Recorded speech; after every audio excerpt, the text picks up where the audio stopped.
అయితే ఆమె అన్నది, అయ్యగారు దేవుడి చిత్తం అయితే ఒక 7 వారాలు మా ఇంట్లో కృతజ్ఞత కూడి పెట్టుకున్నామంటే, అమ్మ ఏమైందంటే అయ్యగారు ఏం జరగలేదు, అంతా కీడే, అయినా కూడా కృతజ్ఞత పెట్టుకుందాం అన్నది. దేవుడి కృపను బట్టి లాస్ట్ సండే ఆమె గొప్ప సాక్ష్యం చెప్పింది. దేవుడి కృపను బట్టి తన అప్పులు సగం వరకు తెలియదు.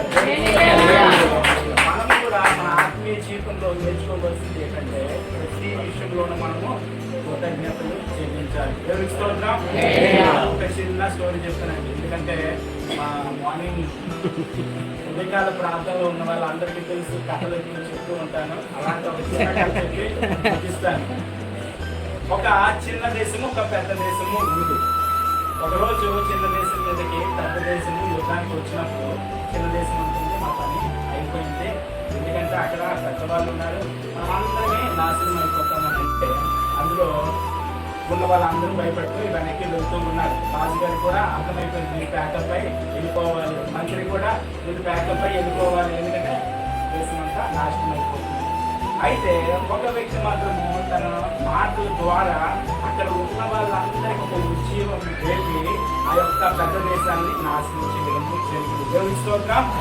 అయితే మంత్రి గారు చెప్తూ ఉన్నారు రాజుగారికి, అయ్యా మనం అయితే యుద్ధంలో గెలుస్తామంటే ఎలాగంటే మన దేశంలో ఒక వీరుడు సూర్యుడు ఉన్నాడు అంటే, అబ్బా చాలా మంచిది, అయితే ఆ యొక్క వ్యక్తికి ఒక మంచి పొజిషన్ ఇద్దామని అంటే, అయ్యా వీరుడు స్కూల్ సంస్థలు బ్రతకదు, ఎందుకంటే ఆయనకి మరణకరమైన రోగము ఉండడం చేత. అయితే మన దేశంలో ఉన్న వైద్యులందరినీ పిలిపించి ఆ యొక్క వ్యక్తిని ఎలాగైనా మనము బాగు చేద్దామని చక్కగా బాగు చేశారు. అలా బాగు చేసిన తర్వాత ఇంకా కొన్ని నెలలు లేదా సంవత్సరాలు అవుతుండగా మళ్ళా ఇంకొక పెద్ద దేశము యుద్ధానికి రావడం జరిగింది. ఆ యుద్ధానికి వచ్చినప్పుడు ఒక చిన్న దేశము ఓడిపోతున్నప్పుడు రాజుగారు అంటున్నారు, మంత్రి ఎక్కడున్నాడు మన వీరుడు సూర్యుడు అని అంటే, అప్పుడు మంత్రి గారు అంటున్నారు, ఎక్కడ వీరుడు సూర్యుడు అని హాయిగా కుటుంబంతో ఉన్నాడంటే, రాజుగారు మంత్రి గారు అందరు కలిపి ఆ యొక్క వ్యక్తి దగ్గరికి వెళ్ళడం జరిగింది.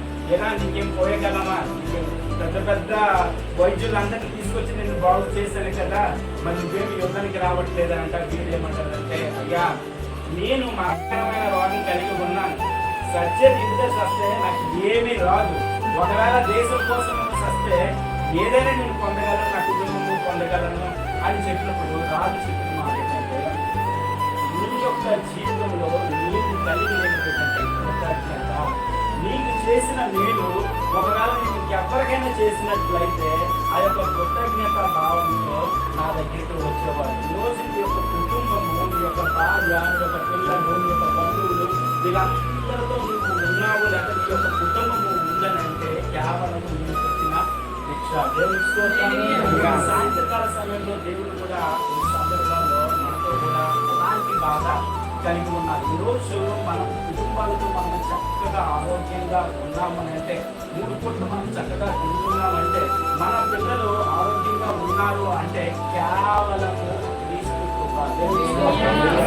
మనం న్యూస్ ఓపెన్ చేసే యూట్యూబ్ ఫ్రీగానే పాకిస్తాన్కి మనకి అక్కడ ఇజ్రాయిల్, రష్యా ఇలాంటి చాలా దేశాలలో చాలా రకాలుగా యుద్ధాలు జరుగుతున్నాయి. కానీ మనమందరం ఇంత క్షేమకరంగా ఉండడం అని అంటే కేవలం కృప మాత్రమే. అయితే ఈ కృప పొందుతున్న మనము ఏ విధంగా ఉండాలి, ఏ విధంగా దేవుణ్ణి మనము స్తుతించాలి, ఏ విధంగా దేవునికి కృతజ్ఞత కలిగి ఉండాలంటే, పరిశుద్ధ గ్రంథంలో చాలా రకాల తల్లిదండ్రులు ఉన్నారు. అదేవిధంగా